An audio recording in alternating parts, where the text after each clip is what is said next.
You didn't get it? No. You didn't get it. Yeah, that took a minute for it to register. I thought he was gonna come out and say, just kidding. But no, he's not.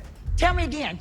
Tell me again. Angela loses it on Michael and goes all Warden Deem on him after he leaves his visa interview without successfully securing the visa. Hey, I will tell this mother. Did you move the Abidjan? Didn't tell me? I mean, is he your husband or your inmate? Their fights, or should I say Angela's explosions at this point, are all starting to sound the same. I'm tired, boss. But a lot has gone down in real time between these two, and it's interesting to see the process leading up to it. It's proof. Denials, rejection are sometimes blessings. Let's talk about it. Hey 90 Day Fans fam, it's Melicia. I hope you are doing well wherever you are in the world.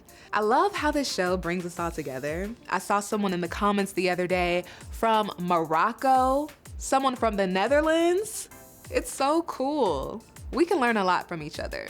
Speaking of that, there wasn't a recap last week because I was in Salina, Kansas, a place I never imagined I would be, until it was time to visit Emily and Kobe and their family. By the way, shout out to Kansas. I didn't expect to enjoy the Great Plains as much as I did. The Midwest charm is a real thing. Everyone was so nice. When it comes to Kobe and Emily, we have something special coming for you in the not so distant future. I can't wait for you to see it. In the meantime, if you haven't, check out our sit-down interview. We talk about life with their 3 adorable babies, including 2-month-old Atim, and I got an update on where Emily's relationship stands with Kobe's friend Valerie after his constant criticism of her behavior in Cameroon. Well, you know, our son is named after Valerie. Oh, wait, Atim is Yes. Valerie's last name? Yep. Or his family name? Mm-hmm. Why? What's up with you? I was wondering why you didn't say that at the beginning. Oh, Yeah. okay. So we are on good terms, obviously. Yeah. But at first, you can understand why I didn't want to name our son. And now I understand. Yeah, that was a shocker. For those of you who are curious about Kobe and Emily's next adventure, as of right now, they plan to stay with 90 Day for as long as the franchise will have them. And Kobe is going into entrepreneurship. You're an entrepreneur now? Yeah. Start your own underwear line? Yeah. Well, it's a team effort. Emily made that clear. You want to say something? Okay, well, it was my idea. So after our first season, and obviously they showed him as his underwear model in China, I said, we have to come up with an underwear line. Our idea with the underwear is that we're mostly going to promote African patterns out there, African prints. That's all we're going to promote. Yeah. During our sit down, Emily also responds to those bossy and brat labels. You know, everybody online can shut up because we love each other. They do. You can tell just by being around them, the love is real. I enjoyed my time with them. Plus, Emily made us some delicious s'mores cookies. I didn't know she could cook or bake, but apparently she can very well. You can check out the 2-part conversation here on YouTube or etonline.com. All right, let's get into Angela and Michael. Y'all ready for this? At this point in the season, they are still trying to get Michael to the States. And talk about resilience. Whew, this has been a process. But they continue to ignore the red flags and move forward. On a day we're supposed to be happy, you always do this. This is a sign to me. You always do this. Last week, Angela went off on Michael for putting a screenshot of some of their text, arguing about him cheating in his visa portfolio to take to the interview. I can't figure out why would you put those texts in there? That they don't want to see us fighting. That's a denial. Wait, let's read the text. Here is Angela.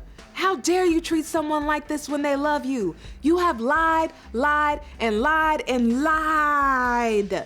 I'm gonna divorce your, one of Angela's favorite words. Yes. Michael says, let me know when you send the paper. LOL, laughing emojis. Angela ends it with, I will, watch me. We need to document our communication to prove we are husband and wife. And that is why it was included, because a real couple will probably fight about cheating. And the embassy don't care about that. They just want to see that we are a real married couple. Yeah, but I don't think they're necessarily eager to approve toxic married couples, Michael. A part of me understands what he was attempting to do. I just don't think he thought it through. If I were the interviewer, my first thought would not be, oh, this argument proves you're in a normal relationship. It would be, are you playing this woman? Are you a scammer? And why would I approve you if she's threatening divorce? That's a denial. Y'all, what if Michael is trying to sabotage this visa on purpose? He might not want to disappoint Angela after all the time and hard work she's put into it. Or he could be scared of her. I mean, he reportedly ends up running away from Angela when he finally gets to America because he, quote, feared for his life, which is a whole nother conversation. We won't get into it now, but I am curious to see how much of it is going to play out on the show. Anyway, back to where we are in the season. Oh, Angela's a nervous wreck waiting on Michael to come out of his visa interview, which is happening on the Ivory Coast instead of Nigeria this time. You didn't get it? No. You didn't get it. Hold on. God. It is not over yet. These consulars saw it on the system that I did K1 and I was denied. She asked me why was it denied. I said, I have no idea. Then she said she will write to the US Embassy in Lagos to know reason why. We ain't ever gonna get a visa. Like, he's been denied twice in the past. We don't know why. We don't know what the they found. Well, you are on a television show where you're constantly arguing and you've even accused him of scamming you. I'm sure whatever they found that caused concern, they didn't have to look too deep. Also, in hindsight, after all the drama they reportedly faced when he got to America, it's looking like those denials were really trying to help them avoid more issues. Because I hear it got rough. And look, I'm all about never giving up on your dreams. That's me. I'm all about that. But I'm also about knowing when the dream is no longer serving you and accepting when it's time to let go instead of forcing it. Fast forward, Michael tells Angela they have to wait 2 weeks to hear back. But in the meantime, he suggests she goes home to America. I've been shaking all day. But you tell me to go home, you'll just stay here. You really care about me, huh? Okay, I shouldn't be laughing, but she sounds like the rapper Juvenile. You ain't scared, huh? You know how to play it, huh? You really care about me, huh? You never say the right things to your wife. Because I know you wouldn't want to stay here. Yeah, telling me to go home would have hurt my feelings too. Plus, that's another plane ticket that has to be purchased. I want you to tell me what they said. She said, everything looks good. Then she asked, why did I move my case from Lagos to Abuja? I said, because of backlog. And they will contact So, me. I want to ask the phone question. number I just want to or ask the email. question Okay. before you finish. Okay. How did you go to Abidjan? I moved it from Lagos because of interview dates. Since they didn't send the interview dates, I moved it from there to Abidjan. You son of a bitch, you didn't tell me that. Tell me again. Tell me again. No, did you? don't say it. I will tear Don't this say mother. it. Did you move to Abidjan? Didn't tell me? Michael is sweating, and Angela is giving bully. I get that she's upset he did something without telling her, but her reactions just make you forget about whatever it is that he did. Also, after being told what to do all the time, maybe he just wanted some autonomy to make a decision of his own.